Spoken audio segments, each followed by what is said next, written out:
Halo teman-teman semuanya, di musim pancaroba kayak gini penting banget untuk teman-teman untuk menjaga kesehatan. Nih, aku punya madu Aslamgat. Nah, ini cocok banget buat teman-teman semuanya yang punya gangguan lambung, mah, GERD, dan juga masalah tidur. Buat teman-teman yang sering insomnia, ini cocok banget buat teman-teman semuanya. Tentunya aman, sehat, dan juga halal. Nih, aku langsung aja cobain karena aku tuh susah banget buat tidur, jadi aku tuh jarang tidur. Dan abis minum ini kalian pasti dijamin langsung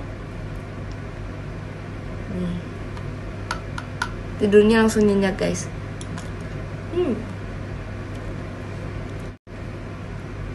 Buat teman-teman semuanya langsung aja follow Instagram di bawah ini ya. Halo teman-teman, assalamualaikum warahmatullahi wabarakatuh. Jumpa lagi dengan saya Yogi Pradana Marta. Oke, untuk teman-teman yang mungkin baru menemukan channel saya ataupun yang baru menemukan video-video saya, jangan lupa untuk subscribe dulu. Terus kemudian juga nyalakan tanda lonceng, tanda notifikasi yang pertama supaya teman-teman semua tidak ketinggalan video-video terbaru dari saya. Tentunya mengupas masalah penyembuhan asam lambung, masalah GERD, anxiety disorder, dan asam lambung gitu ya. Dan juga subscribe itu gratis teman-teman, tidak dipungut biaya. Jadi silahkan teman-teman subscribe, dan juga jika video ini nanti bermanfaat, silahkan di-share supaya makin banyak orang-orang yang terbantu gitu ya. Dan tentunya supaya saya semakin bersemangat untuk memberikan motivasi-motivasi, informasi seputar penyembuhan asam lambung, GERD, anxiety, dan psikosomatik. Nah teman-teman ya, di video kali ini saya mau membahas tentang kenapa setiap hari saya ataupun pikiran saya ini masih berpikir tentang mati. Dan kenapa masih juga cemas ataupun masih sering perasaan tidak enak ataupun perasaan-perasaan yang gelisah itu masih saja muncul. Kenapa itu bisa terjadi dan bagaimana tips cara mengatasinya gitu ya.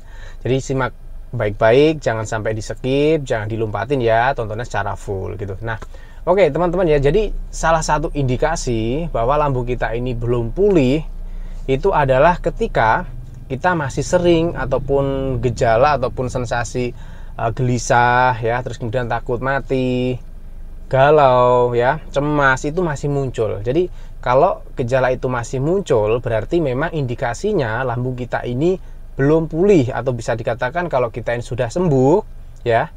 Kalau kita tiba-tiba mengalami itu lagi, tiba-tiba kok pikiran gak enak, cemas, galau, gelisah, terus kemudian takut mati, takut pingsan, itu indikasinya adalah bahwa kita kambuh, lambungnya kita kambuh. Nah, kenapa bisa kambuh gitu ya? Nah, jadi kambuh dari masalah asam lambung itu banyak faktor, teman-teman ya, banyak faktor. Ada dari makanan, ada dari pola hidup, ada dari pola pikirnya. Nah, itu PR kita teman-teman, PR kita. Jadi kalau kita ini udah enakan, tiba-tiba merasa cemas lagi, merasa kayak mau mati lagi, merasa kayak mau pingsan, itu pasti dipastikan lambung kita ini dalam fase kambuh ataupun belum pulih. Assalamualaikum teman-teman semuanya. Buat teman-teman semuanya yang punya permasalahan lambung kayak GERD, terus radang, sariawan ataupun luka, dan juga punya permasalahan nafsu makan, ini aku punya solusinya, yaitu madu istighfar. Madu istighfar merupakan madu yang dijamin keasliannya dan kemurniannya, dan juga rendah gas. Langsung aja kita cobain karena aku tuh punya riwayat lambung guys, jadi aku harus sering-sering mengkonsumsi madu istighfar.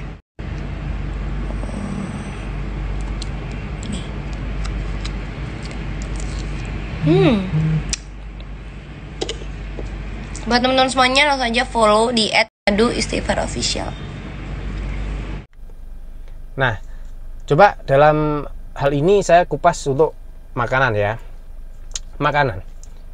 Bisa jadi karena kita ini sudah merasa sembuh, kita lupa diri, kita makan makanan pantangan terlalu banyak. Itu juga bisa menjadi pemicu bahwa asam lambung kita ini nanti kambuh. Tanpa kita sadari, tiba-tiba kita merasa cemas lagi, kita merasa takut pingsan lagi, kita merasa takut mati lagi, kayak gitu teman-teman ya. Itu dari faktor makanan. Jadi teman-teman sudah tahu pola makan yang baik, pola makan yang betul untuk para penderita asam lambung itu seperti apa, yang itu dilakukan. Nah, kalau teman-teman sudah merasa pola makannya sudah baik, berarti ada faktor lain, teman-teman. Faktor lainnya apa? Gitu ya. Bisa jadi dari faktor pikiran, ya. Pikiran yang dimaksud di sini adalah bukan hanya karena cemas, ya. Jadi cemas yang ditimbulkan itu karena dari lambung, dari pencernaan. Nah, lambungnya itu tadi itu bisa dari pikiran kita sehingga jatuhnya ke lambung gitu ya. Entah kita banyak pikiran tentang pekerjaan, entah kita banyak pikiran tentang apa ya, masalah-masalah hidup yang lain, itu pasti teman-teman. Jadi karena kita itu termasuk dalam stres ya. Jadi itu termasuk dalam pengelolaan pikiran. Kalau kita stres berkepanjangan, banyak pikiran di luar pikiran cemas ataupun pikiran gelisah tentang lambung ya, tentang kesehatan. Nah, itu nanti juga bisa mengakibatkan lambung kita ini error lagi, teman-teman. Ya, jadi selain makanan itu juga pikirannya itu. Jadi kita harus benar-benar pandai mengelola pikiran. Kalau seperti saya ini kan pengusaha, banyak karyawan. Tentunya ketika misalnya kita di lini apalah, kuliner atau di lini apa gitu ya, terus kemudian sepi lah, katakanlah sepi atau ada penurunan omset, itu juga pasti kalau saya nggak bisa mengelola pikiran saya, itu pasti saya juga akan drop, saya pasti akan juga stres, teman-teman. Karena apa? Karena memikirkan biaya untuk karyawan kita gitu. Nanti dapatnya dari mana? Padahal omset kita menurun, omset kita lagi sepi kayak gitu. Jadi kita harus bisa mengontrol, kita harus bisa mengelola pola pikir kita. Bagaimana supaya kita ini bisa mengelolanya dengan baik, supaya nggak stres berkepanjangan gitu. Jadi sebenarnya masalah setiap orang itu kan berbeda. Jadi yang tahu bagaimana cara penyelesaiannya itu adalah kita ataupun masing-masing gitu ya.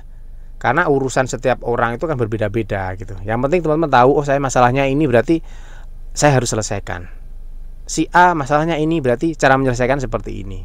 Kayak gitu. Dan juga faktor pola hidup. Kalau faktor pola hidup di sini yang saya maksud, bisa jadi kita kurang olahraga, kita kurang keluar keringat, ya. Terus kemudian juga pola hidup kita tidur kita kurang, kita mungkin begadang kayak gitu.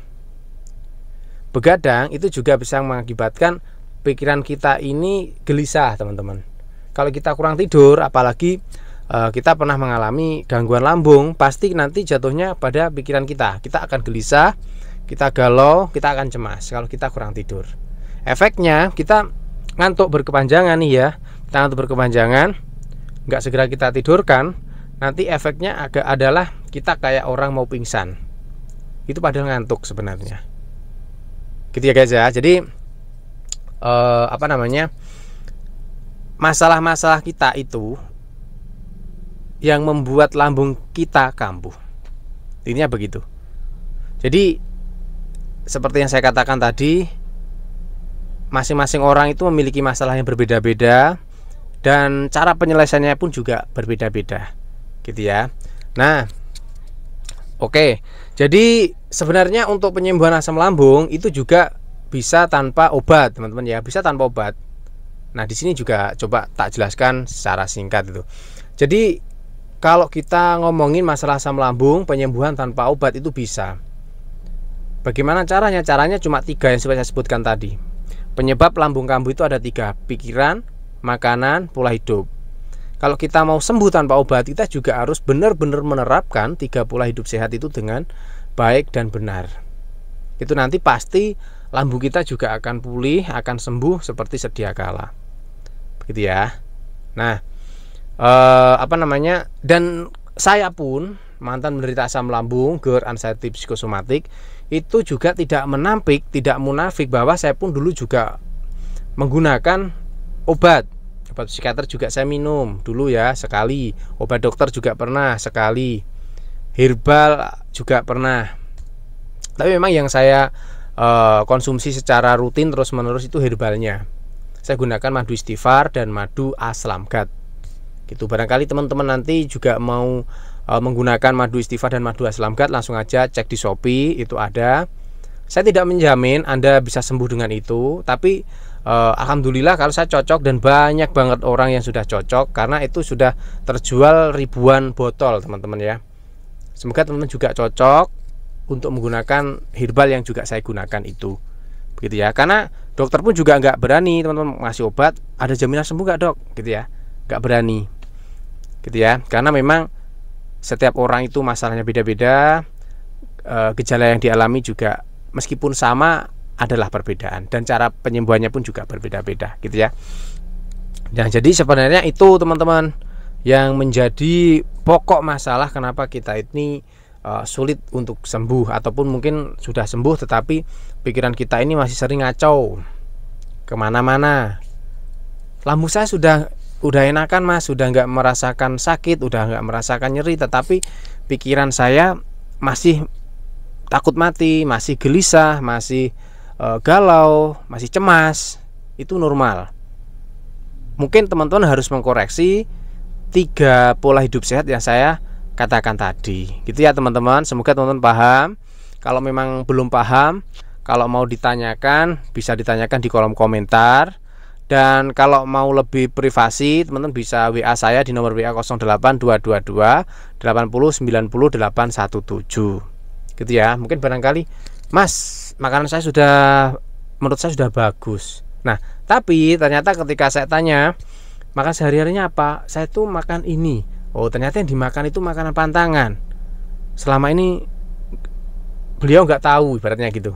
Kalau makanan itu makanan pantangan, oh pantas saja saya nggak sembuh-sembuh, kan kayak gitu teman-teman. Jadi kalau mau ditanyakan, tanyakan aja di kolom komentar. Nanti kalau memang belum terbalas, tanyakan aja di WhatsApp saya, gitu ya teman-teman. Oke, itu yang bisa saya sampaikan. Semoga bermanfaat dan terus semangat untuk teman-teman. Ya, karena asam lambung pasti sembuh, badai ini pasti berlalu. Tidak usah berkecil hati, tidak usah putus semangat. Banyak yang mengalami penyakit asam lambung ataupun gejala asam lambung di seluruh dunia ini, dan juga banyak yang sudah sembuh. Jadi teman-teman gak usah khawatir, tetap fokus pada penyembuhan. Dan nggak usah ragu. Misalnya saya minum ini gimana, minum itu gimana. Yang penting Anda yakin itu merupakan wasilah pengobatan, lanjutkan. Insya Allah teman-teman juga akan sembuh, gitu ya. Oke teman-teman, saya akhiri dulu. Semoga bermanfaat. Wabillahi taufiq wal hidayah. Wassalamualaikum warahmatullahi wabarakatuh.